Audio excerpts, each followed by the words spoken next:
आज हम electric flux के अंदर गॉस-लॉ के बारे में पढ़ेंगे और गॉस-लॉ को मैं यहाँ पे मैथमेटिकली आपको ड्राइव करके दिखाता हूँ। ये हमारा लेक्चर 2 है इलेक्ट्रिक फ्लक्स का, ठीक है। तो सबसे पहले देखिए गॉस थ्योरम की स्टेटमेंट क्या है। According to Gauss theorem total electric flux, ये देखिए total electric flux through any closed surface, ये ध्यान रखना है जो सरफेस होगा वो कैसा होना चाहिए, क्लोज्ड सरफेस होगा, यानी कि गॉस लॉ ऐसे सरफेसेस पे एप्लीकेबल होगा जो क्लोज्ड सरफेस होगा, क्लोज्ड, ठीक है ना। Is equal to 1 by epsilon naught time, ये ध्यान रखना है, is equal to 1 by epsilon naught time the total charge enclosed by close surface. तो देखिए मैथमेटिकली हम फ्लक्स को कैसे लिखते हैं, E डॉट ds का क्लोज्ड इंटीग्रेशन, इस सिंबल का मीनिंग आप अच्छे से देख लें, क्लोज्ड इंटीग्रेशन है ये, which is equal to 1 by epsilon naught time of total charge Q. तो देखिए इसको हम कैसे प्रूफ करते हैं, सबसे पहले हम इसका प्रूफ करते हैं, ठीक है ना। तो प्रूफ के लिए मैंने एक आपको डायग्राम समझाना है, वो देखिए कैसे है। मैंने कोई प्लस क्यू चार्ज लेट किया, तो प्लस क्यू चार्ज की सिमेट्री कैसी होती है, स्फेरिकल सिमेट्री होती है, और स्फेरिकल सिमेट्री होगी तो जो इसके चारों तरफ क्या बनेगा, एक स्फेरिकल सिमेट्री। जो ये स्फेरिकल सिमेट्री बनती है इसे हम गॉसियन सरफेस भी कह सकते हैं। इस चार्ज का ये क्या हो जाएगा, गॉसियन सरफेस, ठीक है। गॉसियन सरफेस पे हर पॉइंट पे इलेक्ट्रिक फील्ड की वैल्यू सेम रहती है। On Gaussian surface at every point electric field intensity remain same, ठीक है। तो देखिए ओ पॉइंट पे सेंटर पे मैंने कोई प्लस क्यू चार्ज लेट कर रखा है और उस प्लस क्यू चार्ज से ये जो O से P तक, इसको P लेट कर लो, कोई पॉइंट P लेट कर लिया, तो O से P तक डिस्टेंस कितना होगा, R vector.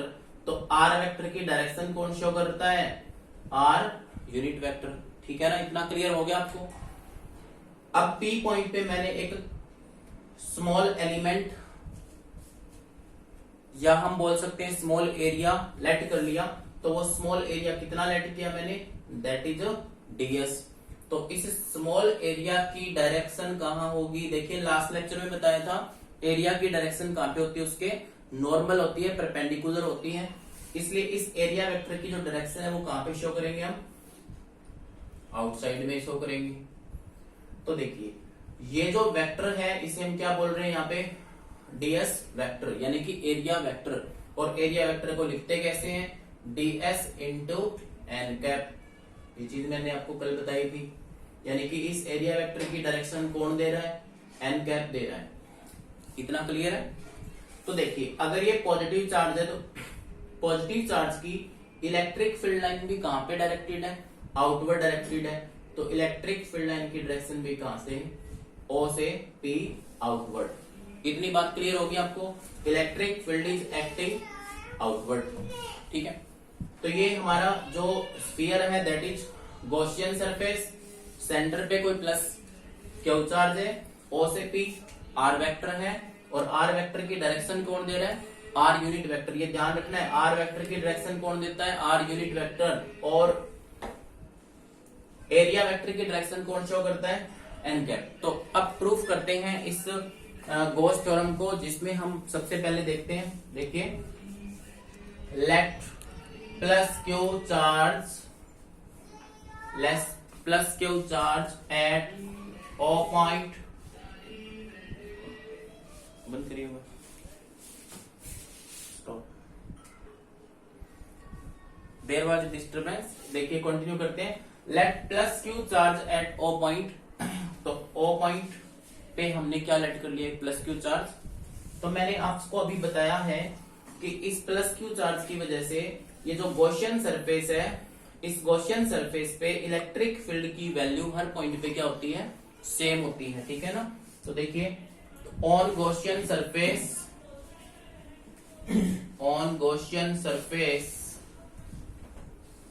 Electric field is same everywhere. हर जगह पे इलेक्ट्रिक फील्ड की वैल्यू सेम रहेगी, तो वो इलेक्ट्रिक फील्ड की वैल्यू कितनी होएगी, E equal to Q by 4πε0 r³। और उसकी डायरेक्शन कौन शो कर रहा है, r unit vector. E electric field कितना होगा, Q by 4πε0 r²। r unit vector उसकी क्या करता है, डायरेक्शन शो करता है। इसे हमने इक्वेशन 1 लेट कर लिया, ठीक है ना। तो ये हमारा स्टेप फर्स्ट था, ये स्टेप फर्स्ट था हमारा। स्टेप सेकंड में देखिए, अभी आगे बढ़ते हैं। स्टेप 2, तो अब देखिए, now let a small area ds having area vector ds vector, उसका एरिया वेक्टर कितना हुआ, ds वेक्टर हुआ, ठीक है।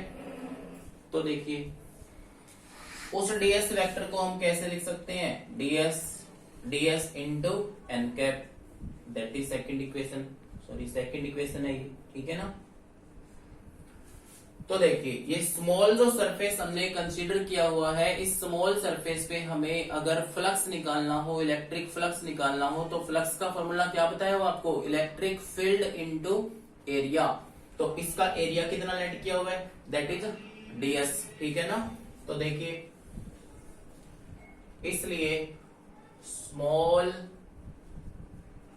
इलेक्ट्रिक फ्लक्स कितना होता है, d∅।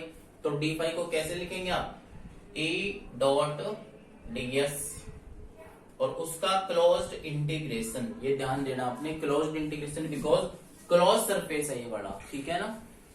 तो देखिए हम इसमें वैल्यू पुट करते हैं, d∅ क्लोज्ड इंटीग्रेशन, E की वैल्यू कितनी है, Q by 4πε0 r² into r unit vector, और ds वेक्टर की वैल्यू कितनी है, ds इंटू एन कैप। तो d∅ कितना आएगा हमारे पास, देखिए Q बाय 4πε0r² को मैं इंटीग्रेशन से बाहर निकाल लेता हूं, अंदर क्या रहेगा मेरे पास, ds, और r यूनिट वेक्टर इंटू में n यूनिट वेक्टर। ये स्टेप क्लियर हो गया आपको। तो देखिए ये जो r यूनिट वेक्टर है और n यूनिट वेक्टर है, इन दोनों के बीच में एंगल कितना है, एंगल 0 डिग्री है, ठीक है ना। तो r unit vector and n unit vector are parallel, same direction में है वो, इसलिए r यूनिट वेक्टर और n यूनिट वेक्टर को जब सॉल्व करेंगे तो क्या आएगा, 1 1 और cos 0 डिग्री। तो cos कितना होता है, 0, दैट इज 1। तो इसकी वैल्यू कितनी हो जाएगी, r डॉट n कैप की, दैट इज 1। अगर r डॉट n की मैं वैल्यू 1 पुट कर देता हूं, तो मेरे पास जो फ्लक्स है वो कितना आ जाएगा, देखिए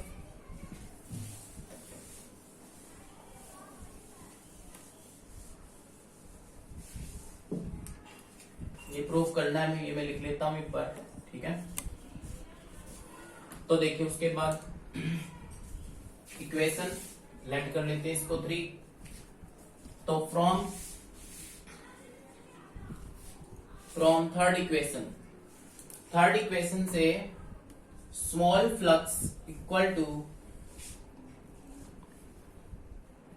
क्या आएगा, Q बाय 4πε0 r²। आप इस स्मॉल फ्लक्स को अब टोटल फ्लक्स लिख सकते हैं अगर आप इंटीग्रेशन को इंप्लाई करते हैं, ठीक है ना। तो यहाँ पे क्या आएगा, ds और r डॉट n की वैल्यू कितनी होगी, वहां पे 1 होगी, ठीक है। तो अब देखिए हमारे पास ये टोटल फ्लक्स आ रहा है, तो टोटल फ्लक्स की वैल्यू हम कैलकुलेट करेंगे Q by 4πε0 r square into, अब देखिए इसकी वैल्यू क्या होती है, ds का क्लोज्ड इंटीग्रेशन किसके इक्वल होगा, देखिए ये गॉसियन सरफेस था तो ये स्फेरिकल शेप का है, स्फेरिकल शेप का है तो इसका सरफेस एरिया कितना होगा 4πr²। तो यहाँ पे हम वैल्यू कितनी रखेंगे, देखिए यहाँ पे लिख दीजिए आप कि ds का क्लोज्ड इंटीग्रेशन कितना होता है भाई 4πr²। तो यहाँ पे मैं 4πr² पुट करूंगा, तो देखिए 4πr² से 4πr² कैंसिल आउट हो जाएगा, तो फ्लक्स इक्वल टू कितना आएगा क्यू बाय एप्सिलॉन नॉट। ये था हमारा सिंपल सा गॉस लॉ और गॉस थ्योरम बोल सकते हैं इसको।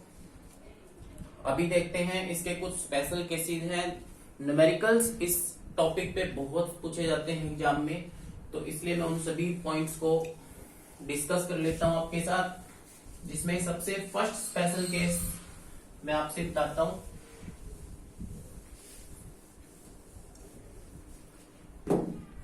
देखिए हमारे पास रिजल्ट अभी ये है कि जो फ्लक्स होता है that is Q by epsilon not, या हम कह सकते हैं कि क्लोज्ड इंटीग्रेशन ए डॉट ds, ये बोल सकते हैं हम। तो ये फॉर्मूला आपने ध्यान रखना है। तो सबसे पहले फर्स्ट केस की हम बात कर लेते हैं। अगर if any closed surface have no charge, अगर किसी क्लोज सरफेस के अंदर कोई चार्ज नहीं है, मीनिंग क्यू की वैल्यू अगर जीरो है, मान लीजिए क्लोज सरफेस है कोई, इसमें क्यू की वैल्यू आप जीरो पुट करते हैं और आपसे पूछता है कि फ्लक्स कितनी है, तो इसलिए उसकी फ्लक्स कितनी आएगी, बिकॉज चार्ज तो है नहीं, तो 0/ε0 दैट इज 0, तो उसके अंदर फ्लक्स आएगी ही नहीं, उसकी फ्लक्स कितनी हो जाएगी 0 आएगी।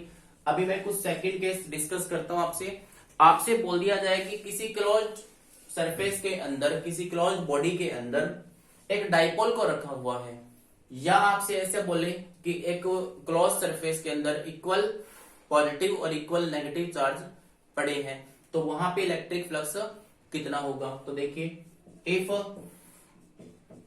Closed surface contain equal positive and negative charge, अगर किसी क्लोज सरफेस में इक्वल पॉजिटिव और नेगेटिव चार्ज है तो फ्लक्स कितना आएगा। तो देखिए किसी क्लोज सरफेस में मान लेते हैं डाइपोल ही रखा हुआ है, एक नेगेटिव और एक पॉजिटिव, तो उसका फ्लक्स कितना आएगा फाई इक्वल टू, अब देखिए फाई निकालने के लिए हमें क्या चाहिए, फाई इसको बोलते हैं फाई यानी कि फ्लक्स, तो फ्लक्स निकालने के लिए हमें क्या चाहिए, पहले टोटल चार्ज चाहिए, तो देखिए टोटल चार्ज कितना आएगा मेरे पास प्लस क्यू और माइनस क्यू, तो चार्ज 0, अगर टोटल चार्ज 0 है तो फ्लक्स कितना हो जाएगा, क्यू बाय एप्सिलॉन आप फॉर्मूला अप्लाई करते हैं तो 0/ε0, तो फ्लक्स कितना आ जाएगा मेरे पास 0। ये आपको क्लियर हो गया होगा। नेक्स्ट देखिए थर्ड हम करते हैं, इसी में थर्ड कुछ केसेस हैं, थर्ड फोर्थ, ये सारे केसेस इंपॉर्टेंट है एग्जाम के लिए, ठीक है ना। ये फिर मिट गया यहां से क्लोज्ड इंटीग्रेशन, ठीक। तो थर्ड केस में देखिए electric flux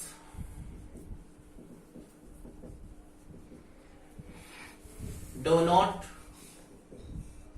depend on size but directly proportional to amount of charge, but directly proportional to amount of charge। ये इस बात पे डिपेंड नहीं करता कि किसी बॉडी का साइज कितना है। फॉर एग्जांपल आपसे कोई, देखो मैं एग्जांपल यहाँ पे एक्सप्लेन कर देता हूं, तो एग्जाम्पल के भी हम दो चरण बना लेते हैं, दो केसेस बना लेते हैं। देखिए सबसे first, if size same but amount of charge different. अगर बॉडीज का साइज सेम है बट अमाउंट ऑफ चार्ज कैसा है, डिफरेंट है, तो देखिए आपके पास एक कोई क्यूबिकल बॉडी है, क्यूब कंसीडर कर लेते हैं हम, ठीक है ना, क्यूब मान लेते हैं, ऐसे क्यूब होता है। तो इस क्यूब में प्लस क्यू चार्ज रखा हुआ है और इसी सेम साइज का दूसरा क्यूब मैं यहां कंसीडर कर लेता हूं, ये सेम साइज के हैं, आप इसको मान लें, these are of same size, और दूसरे क्यूब में प्लस क्यू चार्ज पड़ा है। तो बताइए इनका फ्लक्स कितना होगा। तो देखिए इसका फ्लक्स कितना होएगा, क्यू बाय एप्सिलॉन नॉट होगा, बिकॉज इस क्लोज सरफेस में चार्ज कितना है, क्यू चार्ज है, तो फ्लक्स कितना होगा, φ1 equal to Q by epsilon naught, ठीक है ना। लेकिन दूसरी बॉडी के अंदर जो सेम साइज की है उसका फ्लक्स कितना होगा, φ2 equal to 2q by epsilon naught, तो ये 2 टाइम्स हो जाएगा किसका, उस बॉडी का। इसका मतलब size does not matter but charge का जो अमाउंट है वो मैटर करता है। तो इसी का अपोजिट हम कंसीडर करते हैं एक केस, देखिए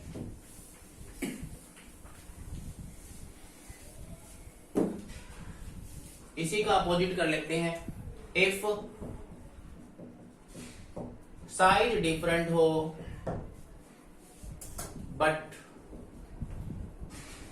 charges are same, size different है और चार्जेज कैसे हैं, सेम है। तो एक क्यूब तो हम छोटा लेट कर लेते हैं, ये क्यूब मान लो आप, ठीक है ना, एक क्यूब मान लिया ये, और इस क्यूब में कोई प्लस क्यू चार्ज पड़ा है, तो चार्जेज इस बार कैसे सपोज करने हैं, सेम करने हैं। तो जो दूसरी बॉडी है उस बॉडी का साइज मैंने उससे दुगुना मान लिया, बड़ा मान लिया, ठीक है ना, और साइज अगर उसका लार्ज है तो उसमें चार्ज कितना रखना है, हमने उतना ही रखना है, क्योंकि यहाँ पे चार्ज कितना है, सेम है। तो देखिए इस केस में क्या आएगा, φ1 flux will be Q by epsilon naught, इसका भी कितना फ्लक्स आएगा, क्यू बाय एप्सिलॉन नॉट। तो इससे ये प्रूफ होता है कि जो इलेक्ट्रिक फ्लक्स होता है that does not depend upon size but depends upon amount of charge. तो इलेक्ट्रिक फ्लक्स की एक फिजिकल सिग्निफिकेंस हमारे सामने आई कि जो इलेक्ट्रिक फ्लक्स है that is directly proportional to amount of charge. ये आपने बहुत अच्छे से ध्यान रखना है, ठीक है ना। अभी हम फोर्थ पॉइंट की बात करते हैं। फोर्थ केस है इसका स्पेशल केस। तो देखिए फोर्थ में क्या है, तो फोर्थ पॉइंट में देखो भी, a charge placed outside a closed body या closed surface do not contribute any flux, तो उसकी वजह से कोई फ्लक्स नहीं होगा। ये देखिए, ए charge placed outside A close surface do not contribute electric flux. इस बात का मीनिंग समझिए। सपोज करें आप कि आपके पास कोई एक बॉडी है और उस बॉडी से आउटसाइड में कोई प्लस क्यू चार्ज रखा हुआ है, ठीक है ना। तो प्लस क्यू चार्ज है तो इसकी देखिए प्रॉपर्टी क्या होती है, प्लस क्यू से इलेक्ट्रिक फील्ड लाइन कहां पे जाती है, आउटवर्ड डायरेक्शन में जाती है। यानी कि इस बॉडी को ये क्या करेगी, इस बॉडी के अंदर से पास होगी, तो इस बॉडी के ऊपर से जाएगी, मतलब इस बॉडी को क्रॉस करके जाएगी। तो जितनी इलेक्ट्रिक फील्ड लाइन इस बॉडी के अंदर एंटर कर रही है उतनी ही फील्ड लाइन इसमें से लीव करेगी। इसलिए हम कह सकते हैं कि दिस इज इनवर्ड फ्लक्स। ये क्या चीज है, इनवर्ड फ्लक्स। इसे क्या कह सकते हैं, आउटवर्ड फ्लक्स।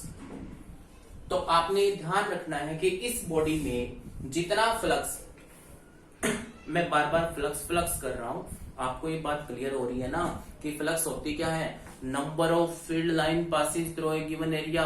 तो इस बॉडी का कुछ ना कुछ एरिया है, उसमें से कुछ लाइंस पास हो रही हैं, तो जितनी लाइंस इसमें से पास हो रही हैं उतनी ही लाइंस इसमें से क्या हो रही है, लीव हो रही है। और जितनी नंबर ऑफ फील्ड लाइन किसी एरिया में से एंटर करे और उतनी ही लीव कर जाए तो उसे हम क्या बोलते हैं कि उसका फ्लक्स कितना है, जीरो है। तो इसका फ्लक्स कितना आ जाएगा, जीरो आएगा। ये सारी प्रॉपर्टीज आपको जब न्यूमेरिकल हम ट्राई करेंगे, अभी 2-3 क्वेश्चन करते हैं इसके ऊपर, तो उन सारे केसेस में आपको एक काम आएगा। तो देखिए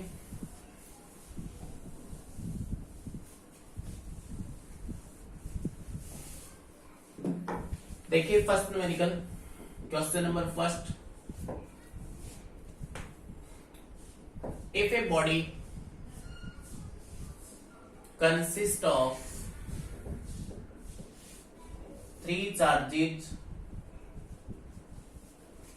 as shown,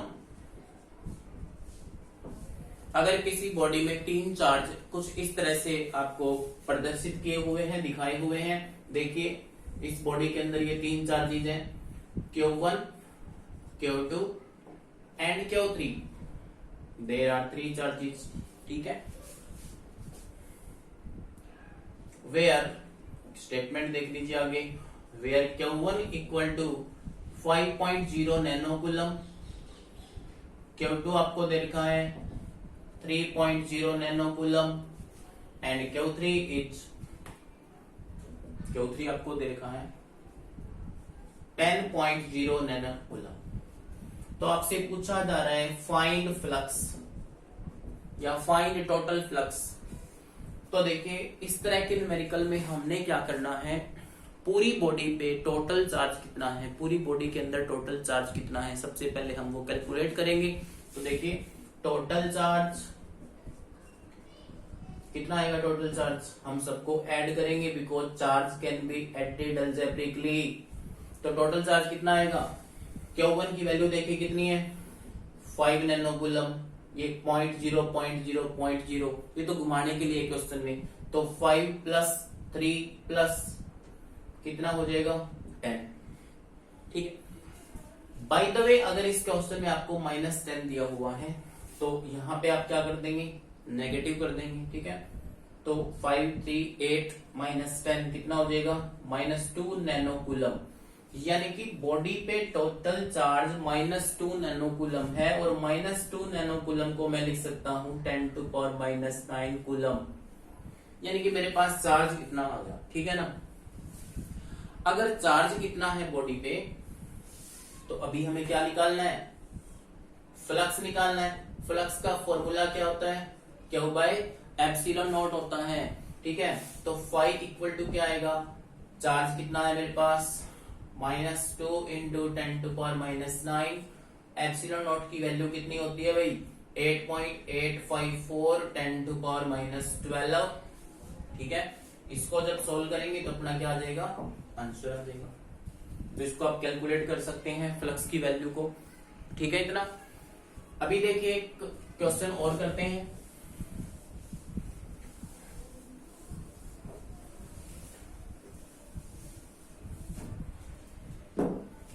नेक्स्ट क्वेश्चन, मेरे से इस क्वेश्चन में ये पूछा जा रहा है कि इफ Q चार्ज मतलब plus Q charge is placed at center of a cube, plus Q charge is placed at center of a cube, then find flux through each face, one face, any one face. मतलब ये question आपसे पूछा जाता है, बहुत बार पूछा जाता है। हरियाणा बोर्ड के बच्चे अगर इसको देख रहे हैं तो इसको बहुत ध्यान से करना, ये क्वेश्चन उनके एमसीक्यूज में सीधा पूछा जाता है, ठीक है ना। तो ए प्लस क्यू चार्ज है that is placed inside a cube, उस क्यूब के सेंटर में वो चार्ज रखा हुआ है, प्लस क्यू चार्ज रखा हुआ है, ठीक है ना। यहाँ सेंटर में रखा हुआ है प्लस क्यू चार्ज। तो देखिए एक क्यूब के टोटल फेस कितने होते हैं, 1 2 3 4 5 और उसके पीछे वाला 6 फेसेस होते हैं। एक क्यूब के फेस कितने हैं, 6 होते हैं। तो सबसे पहले इस प्लस क्यू चार्ज की वजह से जो फ्लक्स है, जो इधर जाएगी फ्लक्स, इधर जाएगी फ्लक्स, नीचे जाएगी, सामने आएगी फ्लक्स की लाइनें, इसके बैक साइड में जाएगी फ्लक्स की लाइनें। तो सबसे पहले हम क्या करते हैं, टोटल फ्लक्स निकाल लेते हैं क्यूब का। तो total flux phi equal to कितना आएगा, क्यूब बाय एप्सिलॉन नॉट आएगा। इतना क्लियर होगा। तो phi equal to cube by epsilon naught, तो हमारा क्यूब का फ्लक्स आया। तो थ्रो ईच फेस पूछा है, थ्रो ईच फेस, तो फेस कितने होते हैं टोटल 6। तो ईच फेस जो फ्लक्स आएगा that will be total flux का कितना पार्ट करेंगे आप, 1/6, ठीक है ना। तो यहां पे क्या आ जाएगा, 1/6 क्यू बाय एप्सिलॉन नॉट। तो ये आपने अच्छे से ध्यान रखना है। तो चार्ज की वैल्यू कितनी भी हो वो आप यहाँ पे पुट कर देंगे। तो इस पे और भी न्यूमेरिकल बनते हैं। अगर देखो इसी क्वेश्चन में बोल दिया जाए, अगर ये क्यों ना हो, यहाँ पे अगर बोल दे आपको कि 100 nano coulomb charge is placed at the centre of cube, then find the flux through each face, तो क्वेश्चन तो चेंज हो गया ना। देखिए चार्ज की वैल्यू पुट करेंगे उस केस में हम, चार्ज की वैल्यू कितनी पुट करेंगे, 100 नैनो कूलम। नैनो कूलम में कितना हो जाएगा, 10⁻⁻9, तो कितना बचेगा 10⁻⁻7। तो ये सारा सोल्व करके आ जाएगा। तो ऐसी प्रॉब्लम मैंने पीडीएफ के अंदर डाल भी रखी है, उसको आप सेल्फ ट्राई करें। तो आगे के हम क्वेश्चन करेंगे और उसके बाद इसकी एप्लीकेशन। Thank you.